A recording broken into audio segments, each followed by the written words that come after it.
une anthologie des lectures des paroles de Dieu Tout-Puissant.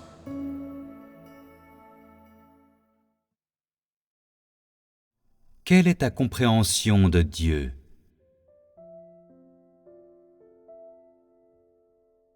Les gens croient en Dieu depuis fort longtemps, mais la plupart d'entre eux ne comprennent pas ce que le mot Dieu signifie. Déboussolés, ils se contentent de suivre.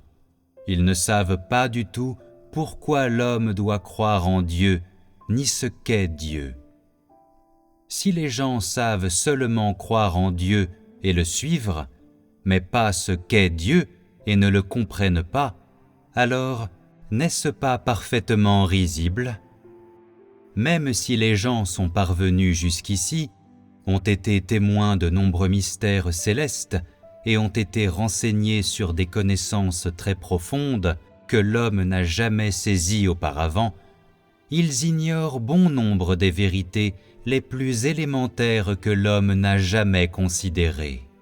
Certains diront « Nous croyons en Dieu depuis de nombreuses années. Comment pourrions-nous ne pas savoir ce qu'il est ? Cette question ne nous ridiculise-t-elle pas ? Mais en réalité, bien que tout le monde me suive aujourd'hui, personne ne sait quoi que ce soit à propos de l'œuvre d'aujourd'hui.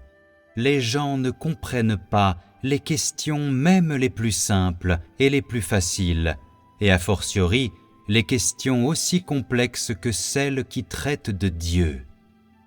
Tu devrais savoir que les questions dont tu ne te préoccupes pas et que tu es incapable de définir sont les plus importantes à comprendre, car tu sais seulement suivre la foule et ne te soucies pas de ce dont tu devrais t'armer ni ne t'y intéresses.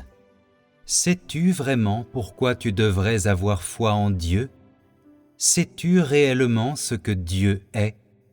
Sais-tu vraiment ce que l'homme est ? En tant que personne qui a foi en Dieu, si tu n'arrives pas à comprendre ces choses, ne perds-tu pas la dignité d'un croyant en Dieu ? L'objectif de mon œuvre aujourd'hui est le suivant. Faire comprendre aux gens leur essence, leur faire comprendre tout ce que je fais et connaître le vrai visage de Dieu. Voilà le dernier acte de mon plan de gestion, la dernière étape de mon œuvre. C'est pourquoi je vous parle de tous les mystères de la vie à l'avance, de sorte que vous puissiez tous les accepter venant de moi. Étant donné que cette œuvre appartient à la dernière ère, je dois vous dire toutes les vérités de la vie auxquelles vous n'avez jamais été réceptifs auparavant, même si vous êtes incapables de les comprendre et de les supporter, étant tout simplement trop déficients et trop mal armés.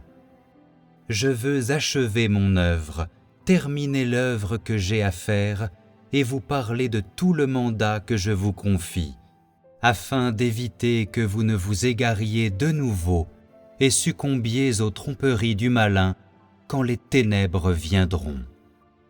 Il existe de nombreux chemins qui dépassent votre entendement, de nombreux sujets que vous ne comprenez pas.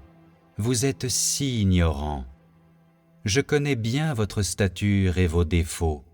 Par conséquent, même si les mots que vous n'êtes pas en mesure de saisir sont nombreux, je suis quand même prêt à vous dire toutes ces vérités auxquelles vous n'avez jamais été réceptifs avant, car je ne cesse de me demander avec inquiétude si, étant donné votre stature actuelle, vous serez capable de tenir ferme dans votre témoignage pour moi. Ce n'est pas que j'ai peu d'estime pour vous. Vous êtes tous des bêtes qui ne sont pas encore passés par ma formation formelle, et l'on peut se demander vraiment quelle gloire il y a en vous. Bien que j'ai dépensé beaucoup d'énergie à œuvrer en vous, les éléments positifs en vous semblent pratiquement inexistants, tandis que les éléments négatifs peuvent être comptés sur les doigts de la main et ne servent que de témoignages qui font honte à Satan. Presque tout ce qui reste en vous est du venin de Satan. Il me semble que vous ne pouvez plus être sauvés. En l'état actuel des choses, j'observe vos divers comportements et expressions, et je connais enfin votre vraie stature. C'est pour cette raison que je continue de m'inquiéter pour vous. Si on le laisse mener sa propre vie, l'homme finira-t-il par s'améliorer ou rester plus ou moins le même qu'aujourd'hui? N'êtes-vous pas préoccupé par votre stature infantile? Pouvez-vous être vraiment comme le peuple élu d'Israël et m'être fidèle, à moi seul, en toutes circonstances? Ce qui est révélé en vous n'est pas l'espièglerie des enfants qui se sont éloignés de leurs parents, mais la bestialité qui s'empare des animaux qui sont hors de portée des coups de fouet de leur maître. Vous devez connaître votre nature, qui est aussi la faiblesse que vous avez tous en commun, votre maladie commune. Par conséquent, ma seule exhortation pour vous aujourd'hui, c'est de tenir ferme dans votre témoignage pour moi. Ne laissez en aucun cas l'ancienne maladie réapparaître. La chose la plus importante, c'est de rendre témoignage. C'est le cœur de mon œuvre. Vous devriez accepter mes paroles comme Marie a accepté la révélation de l'Éternel, qui lui est venue dans un rêve, en croyant et en obéissant. Seul cela peut être considéré comme être chaste, car vous êtes ceux qui entendent mes paroles le plus, ceux que j'ai le plus bénis. Je vous ai donné tout ce que j'ai de précieux, je vous ai absolument tout octroyé.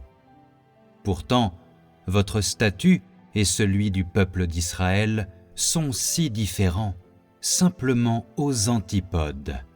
Cela dit, par rapport à eux, vous avez reçu tellement plus.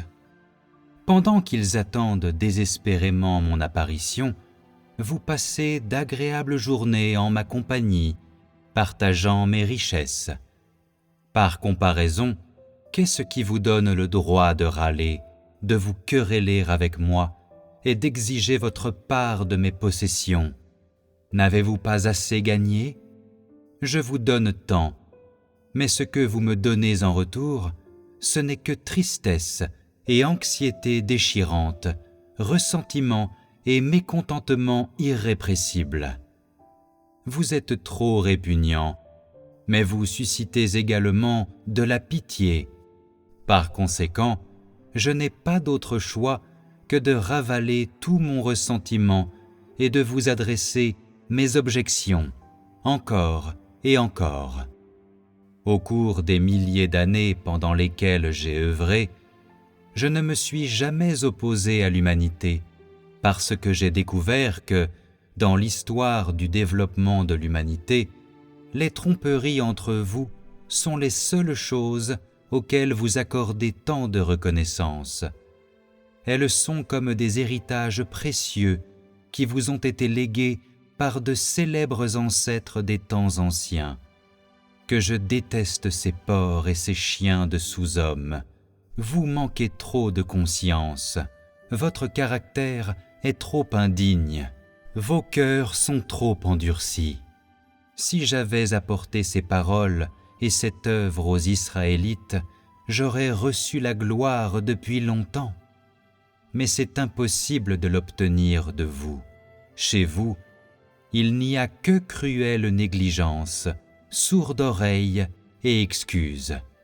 Vous êtes trop insensible et profondément indigne. Vous devriez vous dévouer entièrement à mon œuvre. Vous devriez faire un travail qui m'est utile. Je suis prêt à vous expliquer tout ce que vous ne comprenez pas, afin que vous puissiez obtenir de moi tout ce qui vous manque. Même si vos défauts sont trop nombreux pour être énumérés, je suis disposé à continuer de réaliser l'œuvre que je devrais faire en vous, à vous accorder ma dernière miséricorde, afin que vous puissiez tirer parti de moi, ainsi que gagner la gloire qui vous manque et que le monde n'a jamais vue.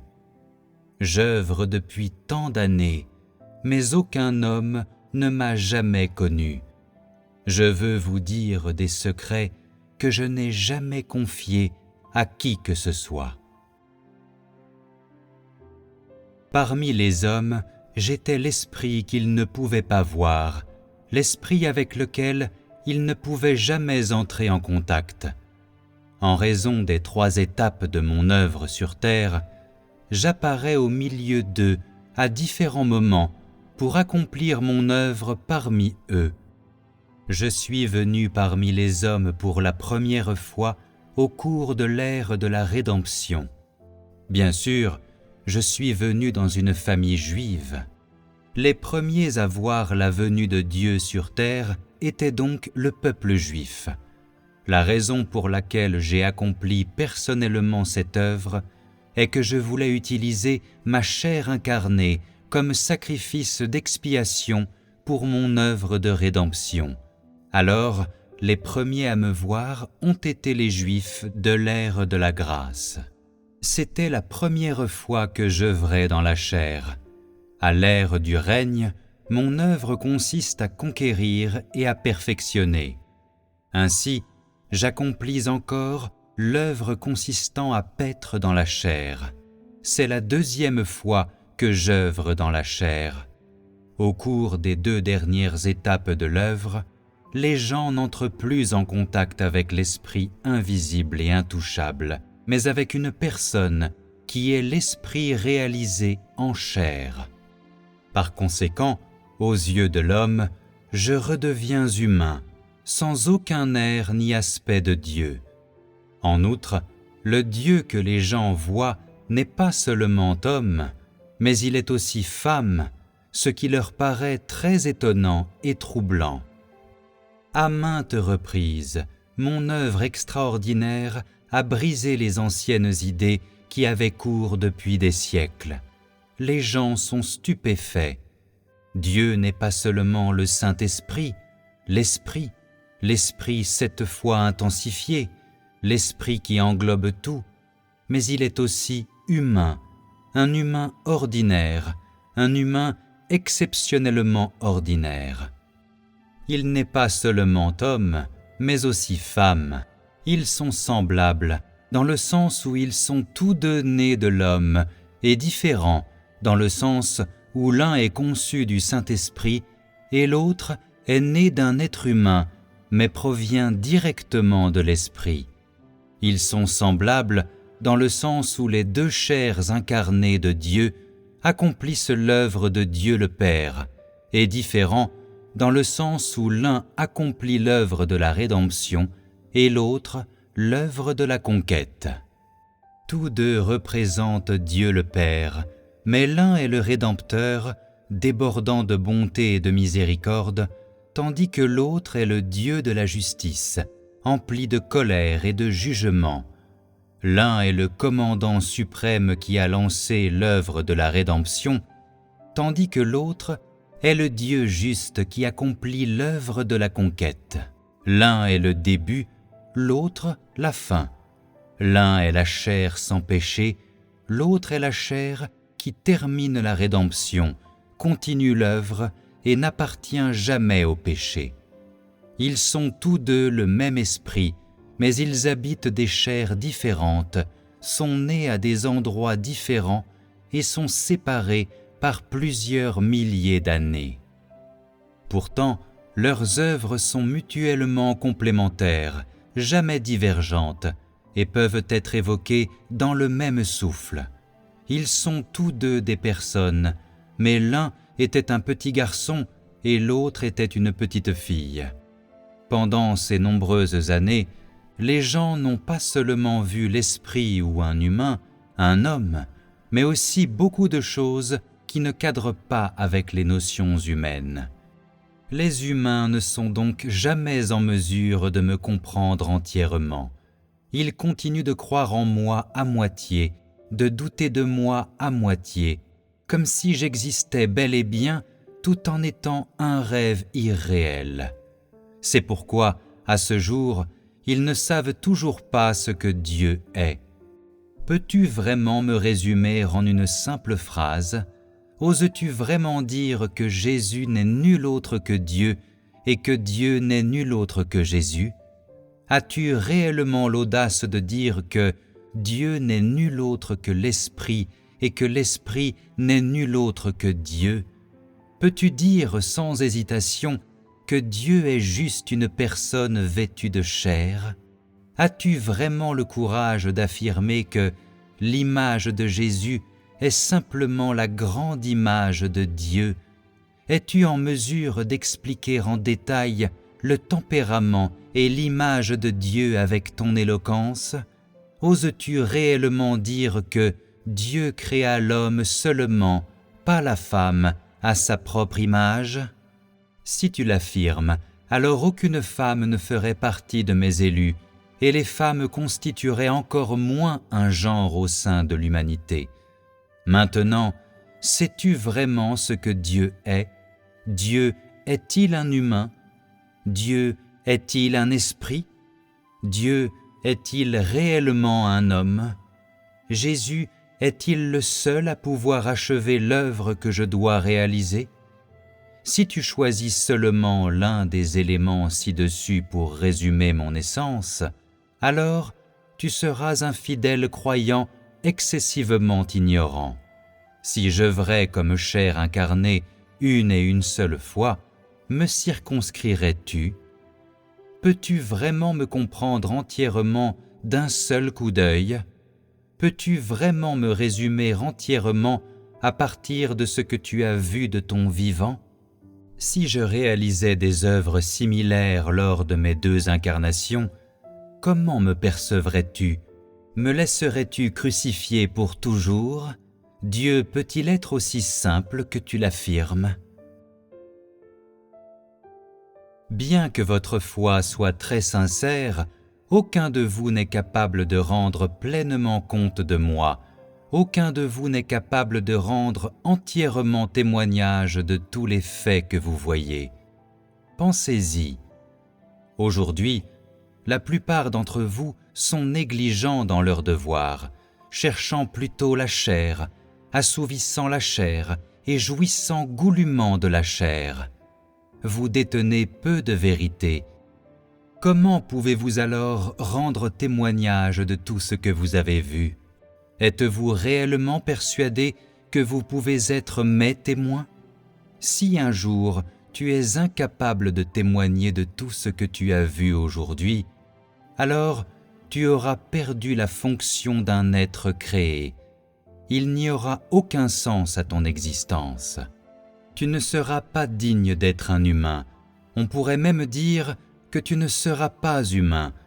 J'ai accompli en vous une œuvre d'une ampleur infinie, mais quand je devrais étendre mon œuvre, tu auras le regard vide, resteras bouche bée et seras complètement inutile, parce qu'en ce moment, tu n'apprends rien, tu ne sais rien et tu travailles en vain. Cela ne fera-t-il pas de toi un pécheur à jamais? Quand arrivera ce moment, n'auras-tu pas les plus profonds regrets? Ne céderas-tu pas à l'abattement? Je ne réalise pas mon œuvre aujourd'hui par oisiveté et ennui, mais pour jeter les bases de mon œuvre future. Ce n'est pas parce que je suis dans une impasse et dois présenter quelque chose de nouveau. Tu devrais comprendre l'œuvre que je fais. Ce n'est pas quelque chose qu'accomplit un enfant qui joue dans la rue, mais c'est une représentation de mon Père. Vous devriez savoir que je ne suis pas en train de faire tout cela seul, mais que je représente mon Père. Pendant ce temps, votre rôle consiste strictement à suivre, obéir, changer et témoigner. Vous devez comprendre la raison pour laquelle vous devez croire en moi. C'est la question la plus importante que chacun de vous doit comprendre. Mon Père, pour l'amour de sa gloire, vous a tous prédestinés pour moi à partir du moment où il a créé le monde. C'est pour le bien de mon œuvre et pour l'amour de sa gloire qu'il vous a prédestiné. C'est en raison de mon Père que vous croyez en moi. C'est en raison du travail de prédestination de mon Père que vous me suivez. Rien de cela ne relève de votre choix. Il est encore plus important que vous compreniez que vous êtes ceux que mon Père m'a confiés pour que vous me rendiez témoignage. Puisqu'il vous a confié à moi, vous devez vous conformer au chemin que je vous montre, ainsi qu'aux chemins et aux paroles que je vous enseigne, car il est de votre devoir de respecter mes chemins. C'est là la raison originelle de votre foi en moi. Alors, je vous dis ceci, vous êtes simplement des gens que mon Père m'a confiés pour que vous vous conformiez à mes chemins. Cependant, vous ne faites que croire en moi. Vous n'êtes pas de moi, parce que vous n'êtes pas de la famille des Israélites, mais au contraire de l'espèce de l'ancien serpent. Tout ce que je vous demande de faire, c'est de me rendre témoignage, mais aujourd'hui, vous devez emprunter mes chemins. Tout cela est pour le bien des témoignages futurs.